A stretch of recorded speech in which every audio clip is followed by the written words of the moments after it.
हमारे पास अलग अलग टाइप की एनर्जी हैं। पहले हम देखेंगे एनर्जी है क्या। Energy in physics the capacity for doing work. हमारे अंदर किसी कार्य करने की जो क्षमता है उसको क्या बोलते हैं, एनर्जी। किसी भी कार्य को करने की क्षमता। जैसे आपने टेबल पे बुक पड़ी है, उसको उठाया कहीं और रख दिया, तो आपके अंदर कार्य करने की क्षमता थी, तभी आपने वो कार्य किया। ठीक है। Energy is capacity for doing work. ये हमारे पास पोटेंशियल एनर्जी भी हो सकती है, काइनेटिक एनर्जी हो सकती है, थर्मल, इलेक्ट्रिकल, केमिकल, बहुत सारी एनर्जीज हैं, न्यूक्लियर एनर्जी, और भी बहुत सारे फॉर्म है एनर्जीज के यूनिट। तो एनर्जी का यूनिट भी जनरली इसका जो एसआई यूनिट है वो सेम ही है। जैसे पहले वर्क का था, वर्क का क्या था, जूल, इसका भी जूल है, लेकिन इसको हम कई मैक्सिमम जगह यूज करते हैं किलोवाट। आपने देखा होना कि जब आप बल्ब खरीदने जाते हैं दुकान में तो आप क्या बोलते हैं, 100 वाट का बल्ब दे दो। ठीक है।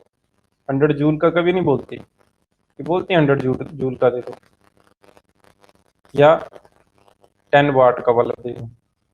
तो जो इसका जो यूनिट जो मोस्ट कॉमनली यूज होता है दैट इज वाट, और उसका बिगर यूनिट क्या है, किलोवाट। नेक्स्ट सॉरी, ये जो किलो वाट और वाट है ये पावर के यूनिट है। अभी हम क्या पढ़ रहे हैं, एनर्जी। एनर्जी के होते हैं kilowatt hours, kilowatt hour, साथ में आवर्स है, किलो कैलोरीज और कैलोरीज। इसका ऐसा यूनिट जूल है, और सीजीएस यूनिट अर्ग है। पावर में होता है वाट यूनिट। ठीक है। जब हम कोई भी बल्ब परचेज करने जाते हैं तो हम सोचते हैं कि कितने पावर का बल्ब चाहिए, तो 100 वाट का बल्ब चाहिए, 10 वाट का चाहिए। तो ये पावर के यूनिट है दोनों, इसमें कंफ्यूज नहीं होना। ये जूल सिर्फ जूल एनर्जी का यूनिट है, और इसका सीजीएस यूनिट क्या है, अर्ग। नेक्स्ट, इसके टाइप्स ऑफ एनर्जी। फर्स्ट है काइनेटिक एनर्जी। स्टूडेंट समझ आ रहा है? Hello, hello. ठीक है।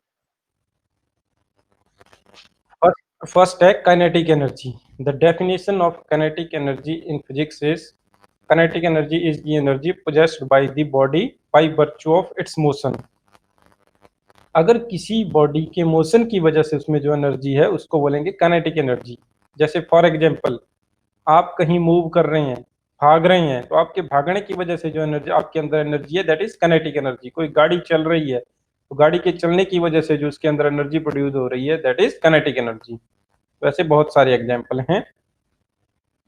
जो भी ऑब्जेक्ट उसकी मूविंग सिचुएशन की वजह से एनर्जी उसके अंदर जो आ रही है उसको बोलेंगे काइनेटिक एनर्जी। तो इसके बहुत सारे एग्जाम्पल है। जैसे कोई आपके पास रोड पे गाड़ी चल रही है, आप भाग रहे हैं, या कोई भी एस्ट्रॉयड फॉलिंग टुवर्ड्स अर्थ, कोई भी उल्कापिंड आसमान से धरती की तरफ जब गिर रहा है तो उसके अंदर जो एनर्जी हो रही है उसकी मूव करने की वजह से वो काइनेटिक एनर्जी है। और इसका यूनिट क्या है, जूल। सेम ही है, काइनेटिक एनर्जी का यूनिट जो एनर्जी का यूनिट है, और सीजीएस यूनिट इसका अर्ग है। नेक्स्ट है एक्सप्रेशन फॉर काइनेटिक एनर्जी। अब हम देखेंगे कि काइनेटिक एनर्जी का एक्सप्रेशन क्या होगा। तो इसके लिए हम क्या निकालेंगे, वर्क डन। तो मान लो ये हमारे पास क्या है, एक टेबल है, इसके ऊपर एक ब्लॉक रखा।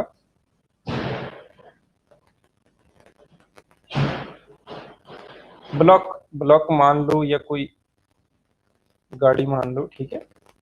मान लो ये ब्लॉक है जिसका मास क्या है, स्मॉल m। अब क्या किया, इसके ऊपर एक फोर्स लग रही है F। तो अगर ये फोर्स फोर्स ऑफ फ्रिक्शन से ज्यादा होगी तो क्या करेगा, ये ब्लॉक यहाँ से मूव कर जाएगा नेक्स्ट पोजीशन पे। मान लो ये नेक्स्ट पोजीशन पे पहुंच गया, इन दोनों के बीच में जो डिस्टेंस कवर हुआ वो s है।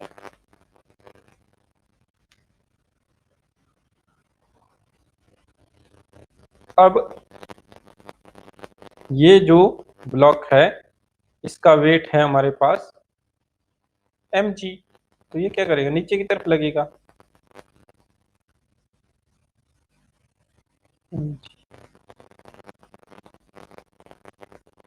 mg ऐसे समझ लो, वेट नीचे की तरफ mg है। अब हमारे पास जैसे ही मैंने इसके ऊपर फोर्स लगाई तो ये ब्लॉक यहां से यहां तक मूव कर गया, लेकिन इनिशियली यहाँ पर क्या था, ब्लॉक रेस्ट पोजीशन में था, वेलोसिटी क्या थी, 0। जब फाइनल पहुंच गया तो इसकी वेलोसिटी मान लो v हो गई। यहाँ जब आप पहुंचा तो इसकी वेलोसिटी, जैसे मैंने फोर्स लगाई तो इसकी वेलोसिटी कितनी हो गई, v। अब यहाँ पर हमें फॉर्मूला पता है, वर्क डन क्या होता है, force into displacement, force into displacement s। Force क्या है हमारे पास, फोर्स का फॉर्मूला क्या होता है according to Newton second law, mass into acceleration. हमने पुट कर दिया यहाँ mass into acceleration into distance. अब हमने वैल्यू निकालनी है इसमें एक्सेलरेशन की। तो अगर हमारे पास इनिशियल वेलोसिटी दी है, फाइनल वेलोसिटी दी है और एक्सेलरेशन पता है, तो हम क्या करेंगे, फॉर्मूला यूज करेंगे, kinetic formula, final velocity minus initial velocity is equal to 2as। ये फॉर्मूला आपको लर्न करना पड़ेगा। ये फॉर्मूला होता है इनिशियल और फाइनल वेलोसिटी में।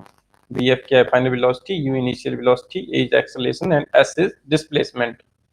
तो u क्या है हमारे पास यहाँ पर, 0। इनिशियली हमारा ब्लॉक क्या था, रेस्ट पोजीशन में 0 था, और फाइनल पोजीशन में इसकी वेलोसिटी क्या आ गई, v। vf is equal to v, then we have, ये दोनों वैल्यूज हम इस इक्वेशन नंबर 2 में पुट करेंगे, हमारे पास u 0 आ जाएगा, v f स्क्वायर क्या आ जाएगा, v square is equal to 2as, और a क्या आ जाएगा यहाँ से, v स्क्वायर ओवर 2s। अब इसको हम a is equal to v square over 2s को इक्वेशन नंबर 1 में पुट करेंगे। इक्वेशन नंबर ये है, यहाँ पर a की value v square over 2s होगी, तो हमारे पास क्या आ जाएगा, a की जगह हम v स्क्वायर ओवर 2s लिखेंगे, तो हमारे पास s से s कैंसिल हो गया, ठीक है, क्या आ गया, mv स्क्वायर ओवर 2। तो आप देखेंगे नेक्स्ट क्या आ गया यहाँ पर, दिस इज mv स्क्वायर 2। ये आ गया टोटल वर्क डन, बॉडी को एक पोजीशन से दूसरे पोजीशन तक ले जाने में टोटल वर्क डन कितना आ गया, mv स्क्वायर ओवर 2। अब ये जो वर्क डन है ये किसकी फॉर्म में सेव हो जाएगा, in the form of kinetic energy. अभी आपको बताया एनर्जी, काइनेटिक एनर्जी क्या है, energy possessed by a body by virtue of its motion. किसी भी बॉडी के मोशन की वजह से जो उसके अंदर एनर्जी है उसको काइनेटिक एनर्जी बोलते हैं। तो इसने जो वर्क डन किया ये किसकी फॉर्म में सेव हो गया, काइनेटिक एनर्जी की फॉर्म में। लिखा हुआ है net work is equal to change in kinetic energy delta के। तो क्या फॉर्मूला आ गया हमारे पास काइनेटिक एनर्जी का, kinetic energy is equal to half mv square. This is the formula for kinetic energy. Next है हमारे पास अब पोटेंशियल एनर्जी। तो पोटेंशियल एनर्जी क्या है हमारे पास, potential energy is the energy held by an object because of its position relative to other objects, stresses within itself, its electric charge और other factors। पोटेंशियल एनर्जी होती है हमारे पास energy possessed by body by virtue of its configuration और position और shape, की कोई भी बॉडी है जिसकी कॉन्फ़िगरेशन की वजह से, शेप की वजह से उसके अंदर जो एनर्जी है, मान लो एक यहाँ पर बॉल है, ग्राउंड, एक ग्राउंड है, ठीक है, तो मैंने क्या किया, इस बॉल को यहाँ से उठाया, एक पर्टिकुलर हाइट पे ले गया, ठीक है, मान लो हाइट है। तो अब इस बॉल के अंदर जब मैं इसको इतनी हाइट पे ले गया तो कुछ एनर्जी डेवलप हो गई, इसको बोलेंगे पोटेंशियल एनर्जी, कि ऑब्जेक्ट की पोजीशन की वजह से, कॉन्फ़िगरेशन की वजह से इसके अंदर कुछ एनर्जी प्रोड्यूस हो गई, वो है पोटेंशियल एनर्जी। जैसे हमारे पास डैम होते हैं, तो डैम में क्या होता है, बहुत सारा वाटर स्टोर होता है, तो वाटर स्टोर होता है तो उसमें क्या होती है, पोटेंशियल एनर्जी, उसमें अंदर होती है पोटेंशियल एनर्जी। इसका यूनिट भी हमारे पास सेम है जो काइनेटिक एनर्जी का है, दैट इज जूल।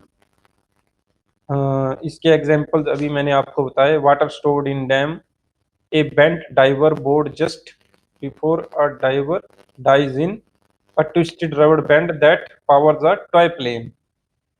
तो इसका एक्सप्रेशन चेक करेंगे हम अब। एनर्जी, स्टूडेंट साउंड आ रही है? हेलो हेलो, ठीक है। Expression for potential energy. अब हम पोटेंशियल एनर्जी के लिए एक्सप्रेशन निकालेंगे। अभी क्या बताया, पोटेंशियल एनर्जी है किसी भी ऑब्जेक्ट की पोजीशन की वजह से जो उसके अंदर एनर्जी है उसको बोलेंगे पोटेंशियल एनर्जी। अब इसका एक्सप्रेशन देखेंगे हम कि कैसे इसको निकालेंगे। तो मान लो एक एग्जांपल यहाँ पर लेते हैं। ये कोई ब्लॉक है ए, तो ये ग्राउंड से कितनी हाइट पे है? एच हाइट पे है। इसका मास क्या है? एम है। तो अब मैं क्या करूंगा कि अब इसका मास एम है, तो इसका वेट ग्राउंड की तरफ क्या होगा? M G. नीचे की तरफ एक्ट करेगा एम जी। तो एम जी इसका वेट वेट है, और फोर्स है जो ग्राउंड की तरफ इसको खींच रही है। एफ इजिकल टू एम जी।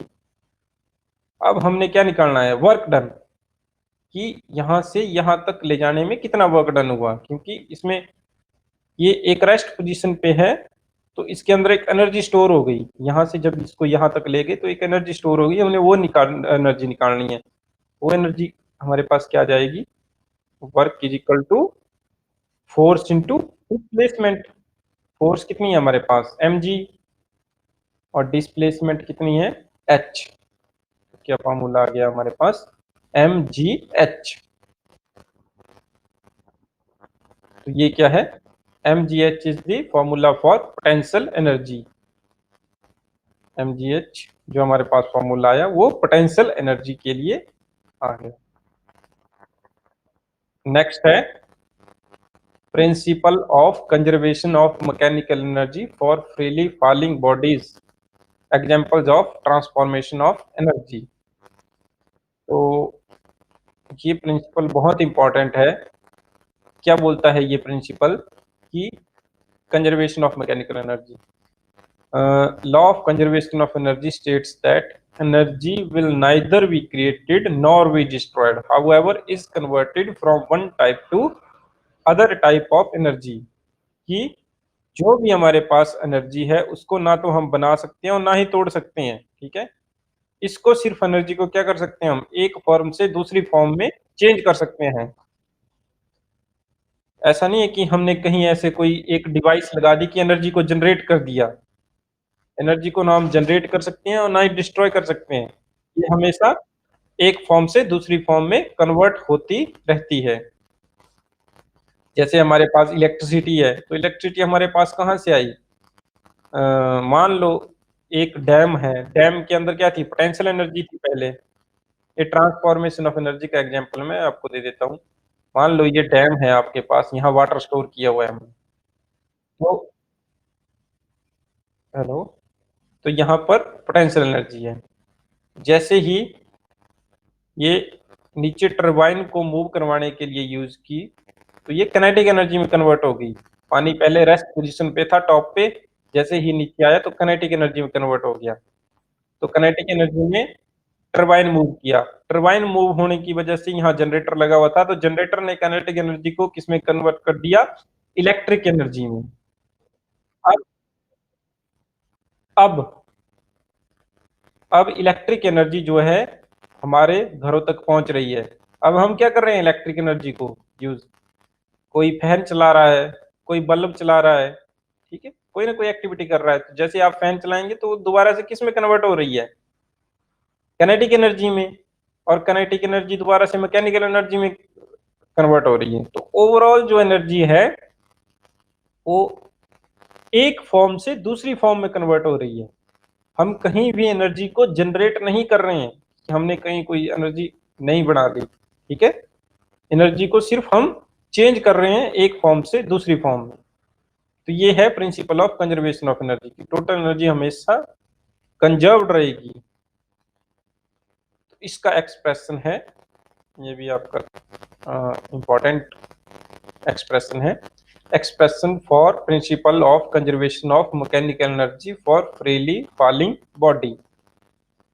तो फ्रीली फॉलिंग बॉडी मीन्स कोई ऐसी बॉडी जिसके ऊपर बाहर से कोई फोर्स नहीं लगा रहे हैं हम, उसको ऐसे छोड़ दिया आपने और वो मूव कर रही है under the force of gravity. तो let a body of mass m placed at height h above the